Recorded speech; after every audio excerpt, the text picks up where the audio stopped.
Hello students. Hello sir.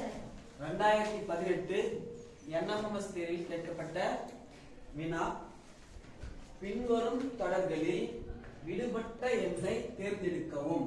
இதுதான் கேள்வி. இங்க நிறைய எண்கள் கொடுத்திருக்காங்க. நிறைய எண்கள் தொடர்ச்சியா கொடுத்தா என்ன அர்த்தம்? எண் தொடர் வரிசை. இந்த எண் தொடர் வரிசையில அடுத்தடுத்து ஏதோ ஒரு பேட்டர்ன்ல கொடுத்திருக்காங்க. ஏதோ ஒரு லிங்க் இருக்கும். ஒரு நம்பருக்கு இன்னொரு நம்பருக்கு ஏதோ ஒரு பேட்டர்ன்ல கொடுத்திருப்பாங்க. அவங்க என்ன பேட்டர்ன்ல கொடுத்திருக்காங்க, என்ன லிங்க்னு நம்ம என்ன பண்ணோம் கண்டுபிடிச்சு அதுக்கான விடையை இங்க போடணும். அதுக்கான விடை எத்தனை கொடுத்திருக்காங்க? 4 ஆப்ஷன் கொடுத்திருக்காங்க. 4 ஆப்ஷன்ல ஏதோ ஒண்ணுதான் கரெக்ட். யார் கண்டுபிடிக்கல? வாங்க.